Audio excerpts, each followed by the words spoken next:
The feminine energy itself is undirected but immense. Like the wind and deep currents of the ocean, it's ever-changing, beautiful, destructive, and the source of life. I love this quote, and as you can tell by the title of the video, today we'll be talking about how I leaned into my feminine energy, and we'll be giving you tips on how you can do that as well. Also, make sure to stick till the end of the video because I'll be giving you 2 exercises on how you can also lean into your feminine energy. Okay, let's get into the video. So feminine and masculine energies are literally yin and yang. So feminine is yin and masculine is yang. So they're the complete opposites. And all of us have feminine and masculine energy inside of us. It's important to understand that your gender is not tied necessarily to your dominant energy. That's why we see sometimes very feminine men, and we also see very masculine women. All of us, we share those energies, and you know, at certain points in our life, one can come out stronger. It all depends how you've been raised, what was your environment, and what you have been needing to survive. So I found a perfect picture on the internet that puts in perspective what is feminine and what is masculine with just one word. I will tell you 2 words. I will say the first word, which is feminine, and second word, which is masculine, and that will paint you that picture of feminine versus masculine. Okay, so let's start. I have my iPad here. Nurture, protect. Receive, give. Be, do. Soft, hard. Intuition, logic. Fluid, structure. Circular, linear. Nature, man-made. So masculine energy is characterized by doing and achieving and is molded by logic and reason, while feminine energy is more intuitive. It's characterized by receiving and also by just being. But as we grow up, we learn as women that if we want to be successful, if we want to integrate into society and be really like these feminist women, we must possess these masculine energy traits. I can certainly be the first one to raise my hand and say that I am part of the problem. And by problem, I mean I am part of that society that looked at feminine traits as lesser than. I looked at feminine traits as something weak. And we see that all around us, and I'm not necessarily blaming anyone. I think it's just our modern day culture where everyone wants to achieve things, where we forgot how much beautifulness and how much wisdom can come from being and come from intuition and connecting within. So with that intro being said, let me tell you how I have been learning to lean into my feminine energy. Growing up, I learned to resent femininity. I saw my mom when I was little overly feminine, and I felt like she wanted to depend on a man so much, and I learned to resent that, and I grew up really admiring masculinity, and I wanted to achieve everything and do everything, and of course it's a part of my personality. I love challenges and I am determined. There's a lot of masculine energy in me that I love. I saw feminine traits and, you know, just being, or intuition, or like this sort of any kind of femininity, I immediately saw as lesser than and negative. And I would even disrespect inside, like the idea of femininity. Like I would resent it so much. That is number 1 thing I have let go of that. I now see femininity as this super strong trait. It's soft from the outside, like it's nurturing and it's loving, but there's so much strength in it. We hear those stories, like, I don't know if you've heard this one, but about that woman who like lifted up like a car or something because her baby was in danger. I don't know if that story is true, but the idea of that sounds true. We want to nurture, we want to protect, and a literal bear or a monster comes out if we think our loved ones are in danger. All women are born with that feminine nurturing inside of us. It's just how you suppress it or you allow it to be. So there's a lot of beauty around the feminine traits, and you can scroll back and go to the part in the video where I told you about those feminine traits. So if you have any negative connotation inside of you around those traits, it's not going to help you, and that's the first step to lean into that feminine energy. Number 2, and this is for all my feminists, girls, round up, okay? This will be hard to hear. It's like, it might even be uncomfortable to hear, but number 2 is allow men to give. Allow men in your life to take care of you. Allow help. I know it's hard to hear for those women who are like, I want to do everything by myself. This information is coming from such a woman. As I said, I grew up thinking that I want to do everything by myself. I want to earn by myself, you know, I want to take care of myself and all of that. And that's a beautiful trait, don't get me wrong.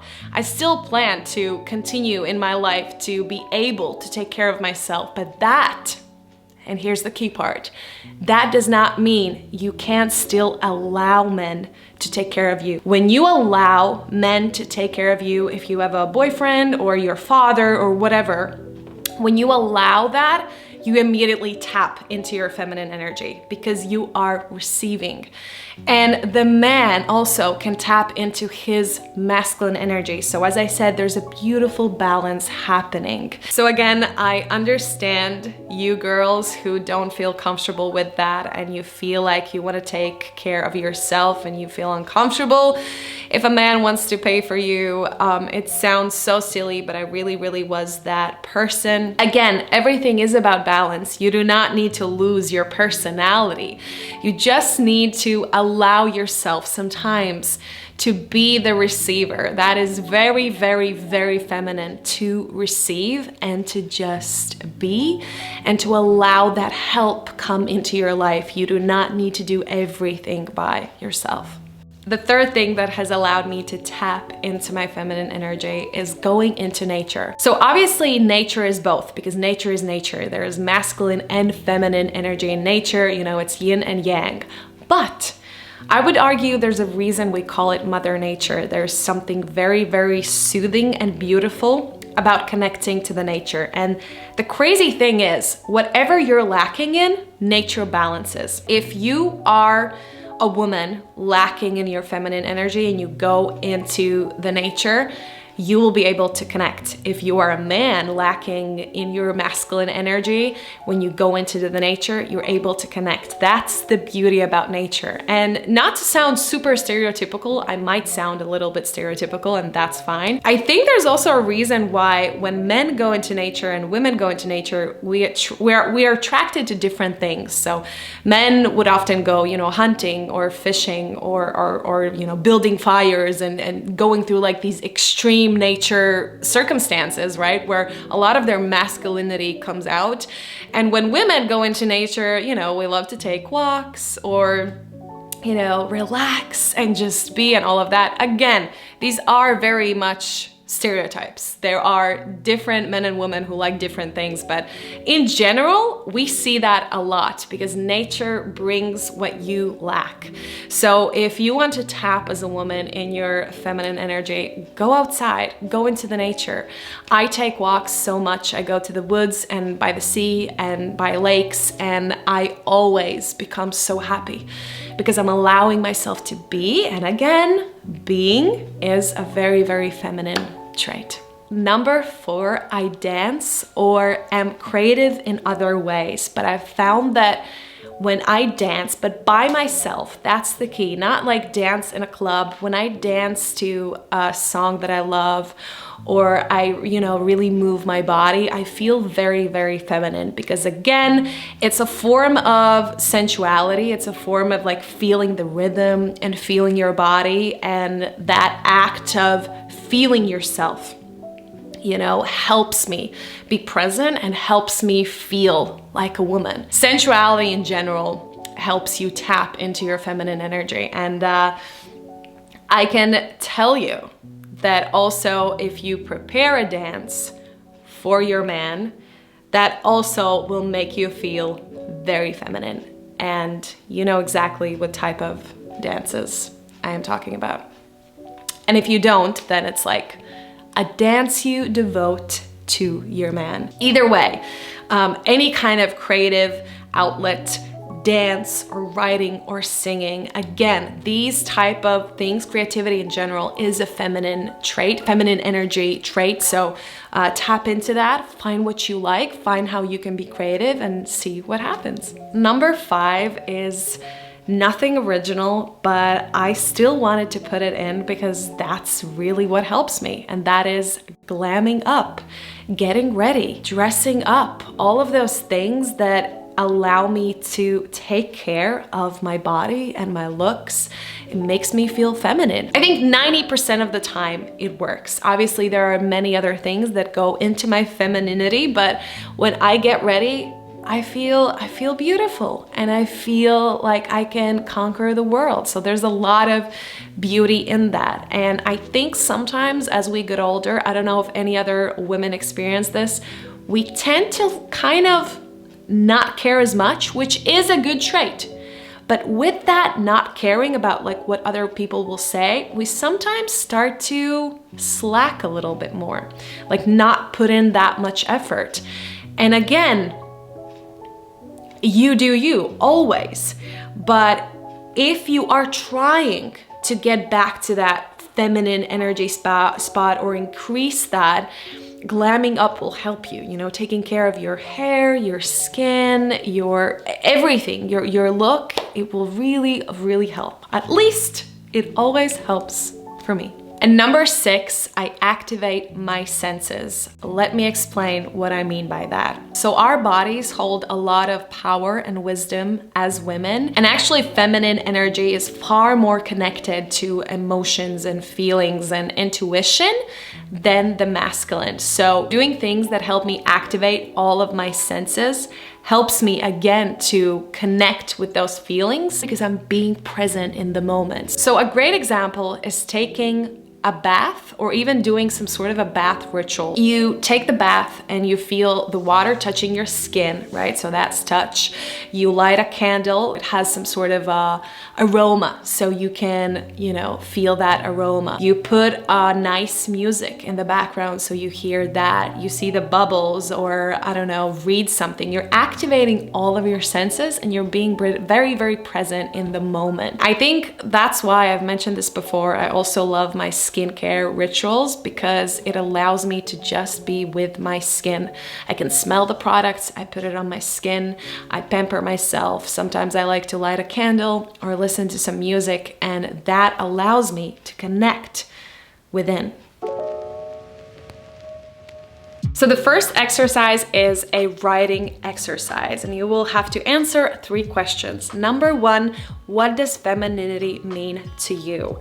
This is for you to understand how you even view femininity and also to discover if you have any negative connotations about it. If you do, try to get deeper into this question and answer why. Why do you see femininity in such a negative light? Where did you learn this? Where could this be coming from? If you don't discover that there's any negative connotations around it, then just finish answering the question and that's it. The next question is, in what area or moments would you like to be more feminine? And what do you think femininity could add to your life? And the last question is, what is the one thing you could do this week to feel more feminine? Schedule it and do it. So all of these questions, this exercise is meant to help you understand how you even view femininity. Where are your thoughts about it coming from? And to understand how it could add value to your life. And the second exercise is very, very simple. I want you to go and find a sexy or sensual song that you love and go dance to it right away. Make sure no one's watching so you can dance freely and be you. And there's literally no judgment. You don't need to dance. Actually, don't dance in front of the mirror because then you're gonna start like judging yourself. Just feel free, be in the music, and trust me, you will feel more feminine after dancing. So that's it, you guys. I hope you found this video helpful. Let me know if you did the exercises and how they added to your life and how you feel after. But I will see you in the next video, and thanks again for watching. Bye.